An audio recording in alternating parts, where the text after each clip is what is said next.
Hey, Jimmy with Cuff and Stuff. Well man, today, as usual, we got another good one for you. This is another one of my dad's recipes. Now it took a little digging to go back, and I've talked to several family members. This is what my dad called a hot pastrami sandwich. All right, normally to do pastrami, you're looking at 10 to 12 days. We're not gonna do it like that. We're gonna do it all in the same day, and I'm gonna show you how. So, hang tight.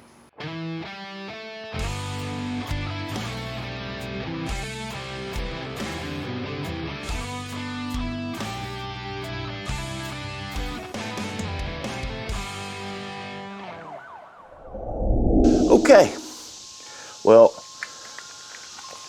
here's the easiest way to do this, all right?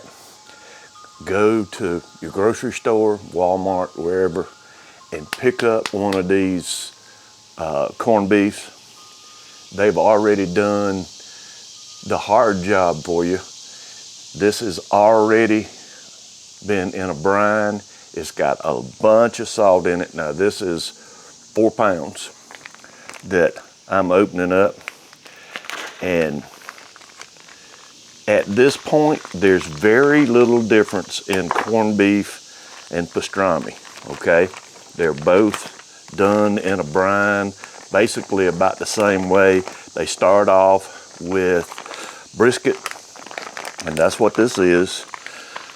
So I'm gonna get it out of the pack. Now you can see that's what this is, all right?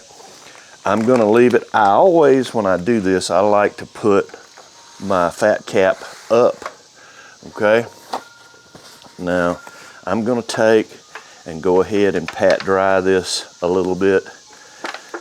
Now remember, this has been brining in a salt solution.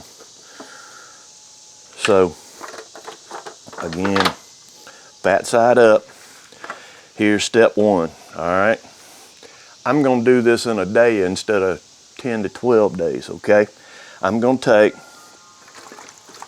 and this is just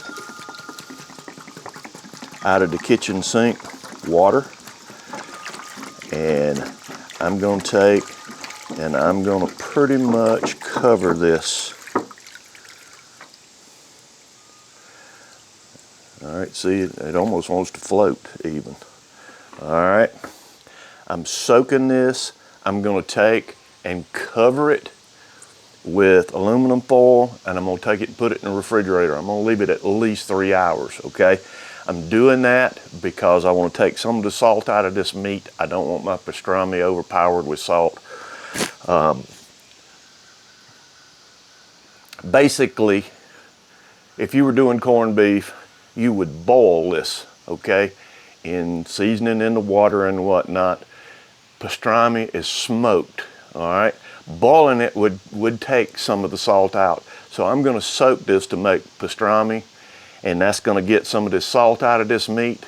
So let me get this done, and that's when we'll bring you back. Okay, while we're waiting on the meat and the pit boss to come up to temperature, let's make our rub. All right, this is real simple. It's stuff most people have around the house. This is 2 tablespoons of coarse black pepper.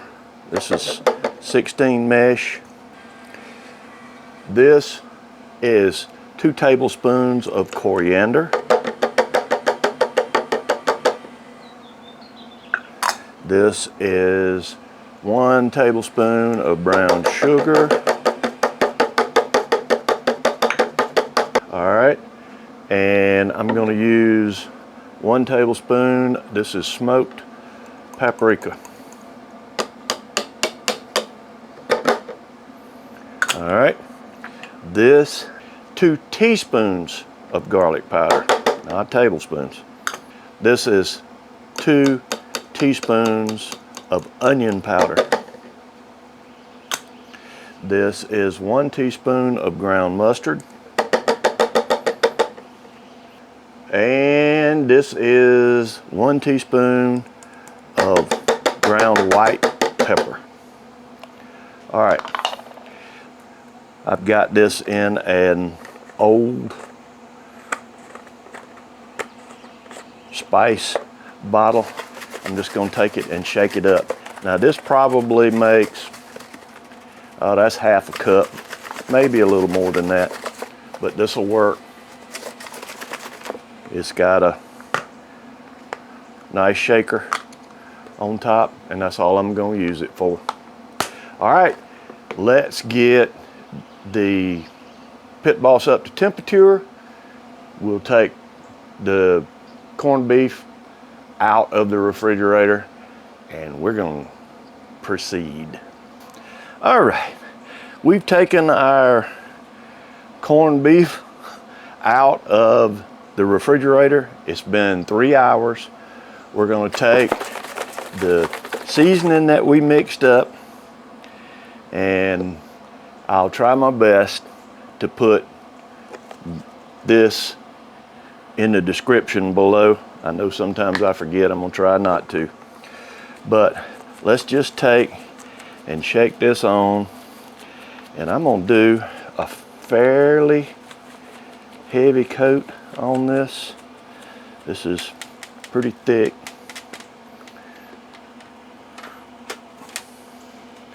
And get all the sides.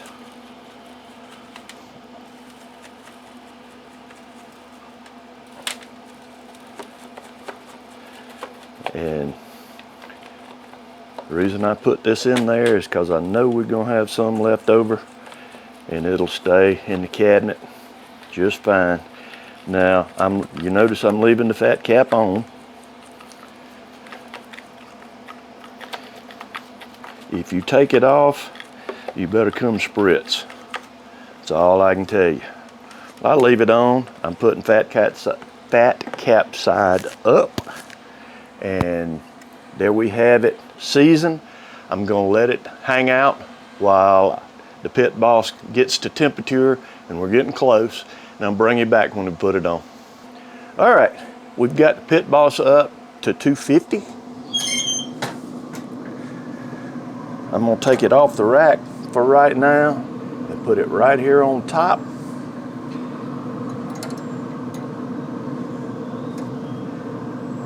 That's gonna go in the meat about like that.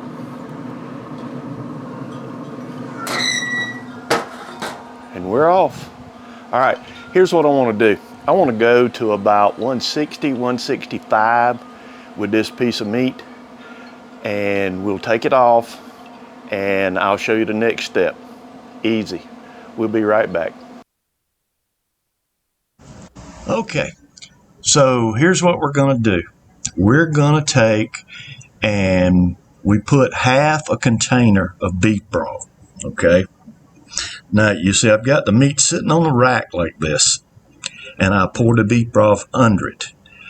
Now I'm gonna take, and I wanna get this nice and sturdy, I'm gonna take this rack and I'm gonna set the meat on top of it. Now all I'm doing is I'm using the legs of this rack as tent poles almost, because I'm going to take aluminum foil, as you see here, and I'm going to make a tent over the top of it. Now really what I don't want to happen is I don't want the aluminum foil touching the meat. I just want it forming a tent over the top of it, so that steam will rise and circulate around our meat. That's going to finish cooking it. It's going to tender. It's going to make it so juicy. So you need to get it wrapped up good and tight. If you need to use more than one piece of aluminum foil, by all means, get a couple. And you see I'm using 2 here. And all I'm going to do is tuck it down good and tight. I don't want the steam to escape, but I'm going to cover it up.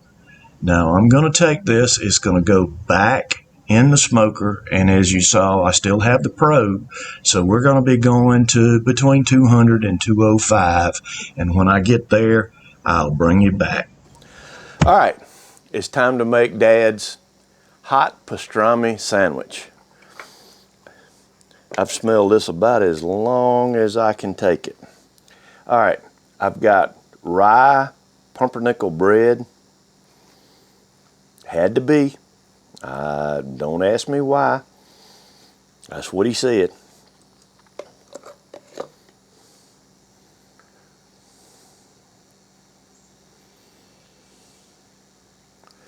All right. This is Duke's mayonnaise. All right. Let's take a couple of pieces of this pastrami and put down on it. I'm going to take, this is dill pickle. He had to have dill pickle.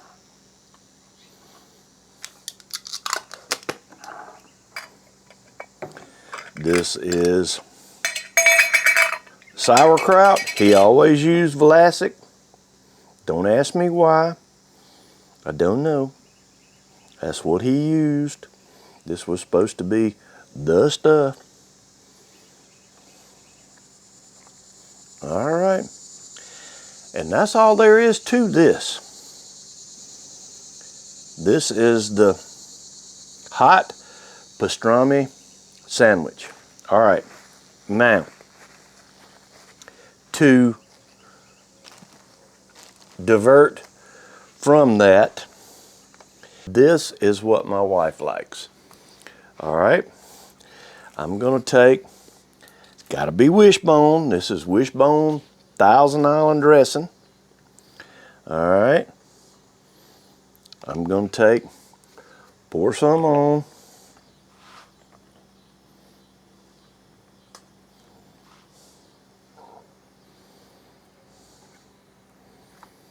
And that wasn't enough. Put a little more. All right.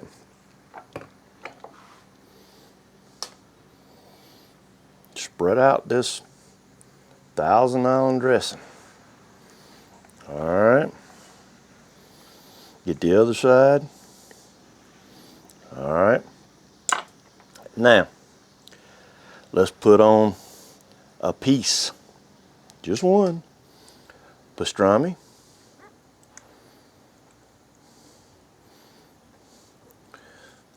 The sauerkraut. Yeah, I know. I'm using my fingers. It's okay. Be all right. And pickle. Covered the top. Now that's almost a Reuben, okay? Let's slide him over.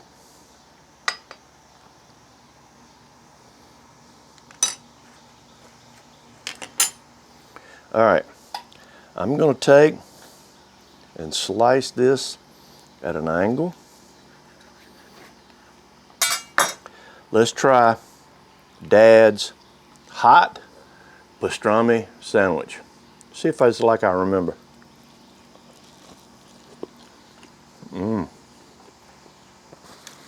Very much so. Oh, folks, that's so good. Boy, that takes me back to my childhood. I'm telling you, I got to go back after another one.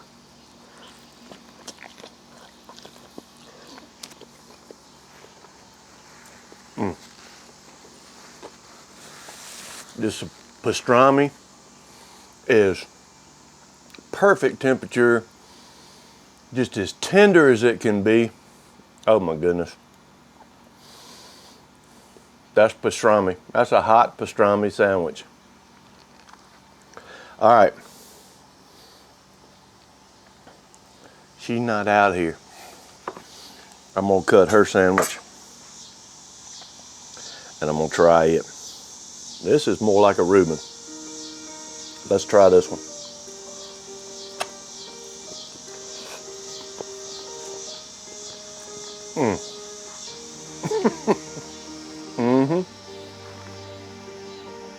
Man, that's good stuff. Oh my goodness. Hey, listen, if you want a sandwich built with pastrami, take that shortcut. You don't have to wait 10, 11, 12 days to get it. Run to the store, find that corned beef, do it like I showed you. Oh my goodness, it's so good. Listen, thanks for hanging around, watching another one of my recipes. I certainly appreciate it. I appreciate all of you. If you haven't already, do me a favor, hit the circle on this side. I'll have another video for you and just you over here. How about hit that thumbs up, give me a like, share it. None of that'll cost you a dime, and I'll really appreciate it. Hey, until next time, hang tight and be good to one another.